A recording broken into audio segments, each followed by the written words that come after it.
Entonces, hoy decíamos que dentro del derrame pleural teníamos dos grandes grupos, el que era trasudado y el que era exudado. Bueno, el que era trasudado o el que es un derrame pleural por trasudado se produce por un desequilibrio entre las presiones que acabamos de aprender recién.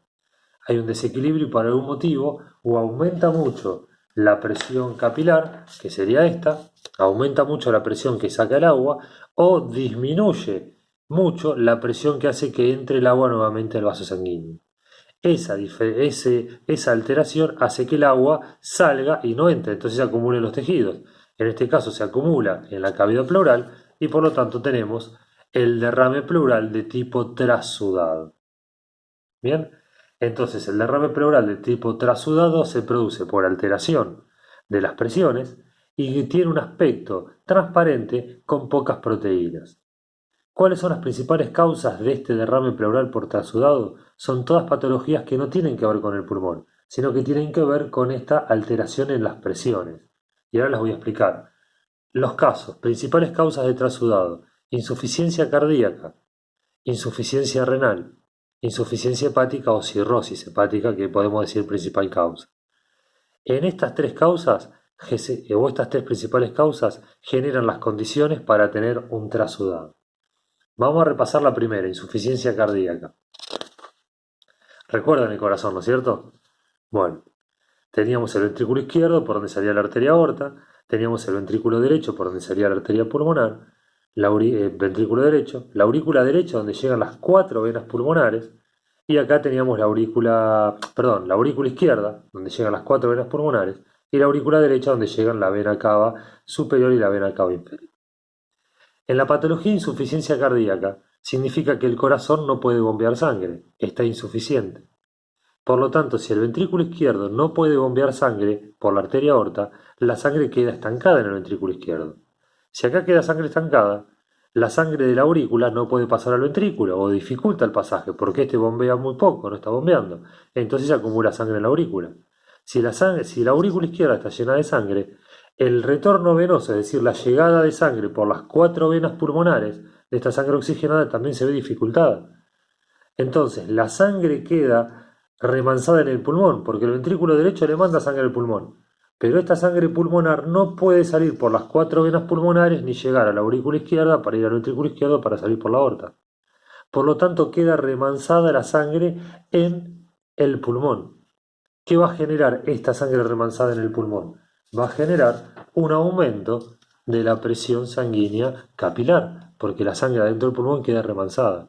Ese aumento de la presión sanguínea capilar va a hacer que el agua se escape y que haga un edema agudo de pulmón o que se escapa del espacio pleural y haga un derrame pleural. Entonces un paciente descompensado, en donde le está fallando la parte izquierda del corazón, el bombeo hacia la arteria aorta, se va a manifestar en la placa de tórax, aparte de que se agranda el corazón, con un derrame pleural, porque el líquido no puede salir del pulmón para llegar a la aurícula y al ventrículo. Se acumula el agua en los capilares, se escapa a la pleura y aparece derrame pleural. Principal causa o una de las tres principales causas del trasudado, la insuficiencia cardíaca. Bien, segunda causa, insuficiencia renal. El riñón, ¿sí? ¿Se acuerdan que filtraba la sangre y eliminaba los desechos a través de la orina? Bueno, si se acuerdan del año pasado, hay algo que yo les explicaba, que no filtraba el riñón, por lo tanto no había que perderse con orina. ¿Qué cosas?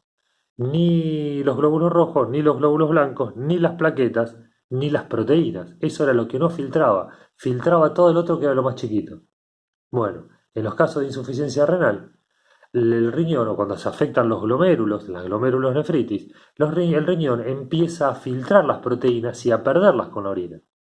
Entonces, si las proteínas de la sangre se pierden a través de la orina, estas proteínas que están acá empiezan a desaparecer, que son las proteínas sanguíneas.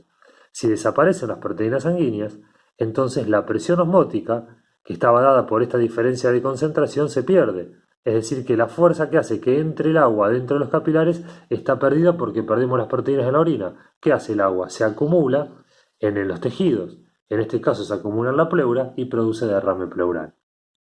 ¿Solamente va a producir derrame pleural? No, porque vamos a tener pérdida de proteínas a nivel de todo el cuerpo, porque es la sangre la que no tiene proteínas. Entonces vamos a tener edemas generalizados, o sea, en varios lugares.